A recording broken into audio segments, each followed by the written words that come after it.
aswang. Ang aswang ay isa sa pinakakilalang nilalang sa mitolohiyang Pilipino. Ito ay isang malademonyong nilalang na may kakayahang magpalit ng anyo at lumusob sa tao, lalo na sa gabi. Madalas itong ikinakatakot ng mga matatanda at ginagawang panakot sa mga bata upang sumunod sila sa utos ng kanilang magulang. Ngunit higit pa sa pagiging alamat, ang aswang ay may malalim na ugat sa kultura at kasaysayan ng Pilipinas. Pinagmulan ng aswang. Ayon sa mga matatandang kwento, ang konsepto ng aswang ay maaaring nagmula sa sinaunang paniniwala ng ating mga ninuno bago pa dumating ang mga Espanyol. Sa panahong ito, maraming paniniwala ang mga katutubo tungkol sa mga espiritu, engkanto at iba pang mga nilalang na namumuhay kasama ng mga tao. Ang aswang ay isa sa mga nilalang na ito na may kakayahang kumain ng tao, lalong-lalo na ng mga sanggol sa sinapupunan. Noong panahon ng pananakop ng mga Espanyol, lalo pang lumawak ang paniniwala sa aswang. Ginamit ito ng simbahan upang takutin ang mga tao at gawing mas masunurin sa kanilang mga aral. May mga haka-haka rin na ang mga taong sumasalungat sa mga Espanyol ay tinatawag nilang aswang upang sirain ang kanilang reputasyon. Mga uri ng aswang. May iba't ibang uri ng aswang ayon sa paniniwala ng mga Pilipino. Ilan sa mga ito ay ang mga sumusunod. Una, manananggal. Isa sa pinakatanyag na uri ng aswang. Ang nilalang na ito ay may kakayahang hatiin ang kanyang katawan sa dalawa. Karaniwang isang babae sa umaga, ngunit sa gabi ay naghihiwalay ang kanyang pangitaas na katawan at lumilipad upang sumuso ng dugo sa mga buntis. Ikalawa, tiktik. Isang aswang na may mahabang dila na ginagamit upang higupin ang dugo ng kanyang biktima. Madalas itong inaakalang isang ibon dahil sa kakaibang tunog na nililikha nito kapag lumalapit. Ikatlo, sigbin.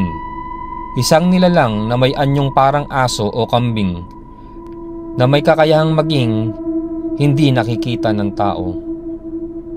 Sinasabing ito ay tumutulong sa iba pang aswang upang manghuli ng kanilang biktima. Ikaapat, wakwak. Isa pang lumilipad na aswang na naglalabas ng tunog na wak wak sa tuwing lumilipad ito sa gabi. Karaniwang iniuugnay ito sa mga pangitain ng kamatayan.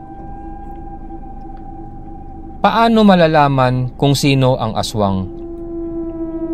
Dahil may kakayahan ang aswang na magtago bilang isang normal na tao, maraming pamahiin ang nabuo upang matukoy kung sino ang tunay na aswang sa isang baryo. Ilan sa mga ito ay: kapag tiningnan mo ang isang tao sa mata at ang refleksyon mo ay nakabaliktad, maaaring siya ay isang aswang.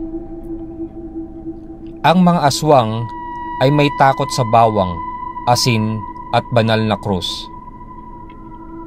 Kapag ang isang tao ay may kakaibang kilos tuwing gabi, maaaring siya ay aswang. Kung ang isang tao ay may kakayahang magbago ng anyo o biglang nawawala tuwing gabi, may posibilidad na siya ay aswang. Paano labanan ang aswang? Sa loob ng maraming siglo, maraming paraan ang isinasagawa ng ating mga ninuno upang labanan ang aswang. Ilan sa mga ito ay: una, bawang at asin. Isa sa pinakakaraniwang proteksyon laban sa aswang. Madalas itong inilalagay sa mga pintuan, bintana, at kahit sa katawan upang maiwasan ang pag-atake. Ikalawa, itak o balaraw. Pinaniniwalaang ang pagputol ng katawan ng aswang gamit ang matalim na itak ay makapipigil sa kanilang kapangyarihan. Ikatlo, banal na orasyon at krus. Ang mga dasal at simbolo ng Kristyanismo ay malakas na panlaban sa mga nilalang na may masamang intensyon. At ikaapat, langis ng nyog. Isang lumang paniniwala na kapag pinahiran ng langis na ito ang balat ng isang tao, magpapakita ang tunay na anyo ng aswang. Aswang sa modernong panahon. Sa kabila ng pag-usbong ng teknolohiya at agham, hindi pa rin nawawala ang paniniwala sa aswang, lalo na sa mga liblib na probinsya. Maraming kwento ang lumalabas na nagpapatunay umano sa kanilang pag-iral.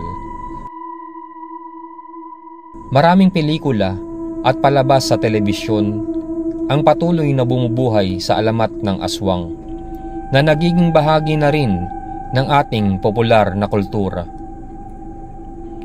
Ngunit sa modernong interpretasyon, may mga nagsasabi na ang aswang ay maaring isang metapora para sa mga bagay na ating kinakatakutan. Mga bagay na hindi natin kayang ipaliwanag, mga taong may madilim na lihim, at ang hindi mawaring kasamaan na nagkukubli sa anyo ng isang normal na tao. Konklusyon. Ang aswang ay isa sa pinakamalalim na bahagi ng mitolohiyang Pilipino. Higit sa isang alamat, ito ay sumasalamin sa ating paniniwala, takot at paraan ng pamumuhay sa loob ng maraming siglo. Bagamat maaaring hindi ito tinuturing na isang tunay na panganib ng modernong mundo, ang alamat nito ay nananatili bilang bahagi ng ating kultura. Isang paalala sa ating takot sa hindi natin maunawaan, at isang babala na hindi lahat ng mukhang tao ay may pusong tao. Sa huli, ang aswang ay hindi lang isang halimaw mula sa kwento, kundi isang simbolo ng ating takot, paniniwala, at pagiging mapanuri sa tunay na kahulugan ng kabutihan at kasamaan. Baka meron pa kayong ibang nilalang na gustong talakayin sa ating channel. Paki-comment lang po sa comment section. Marami pong salamat. Magandang gabi. Ito po ang Takot at Hiwaga.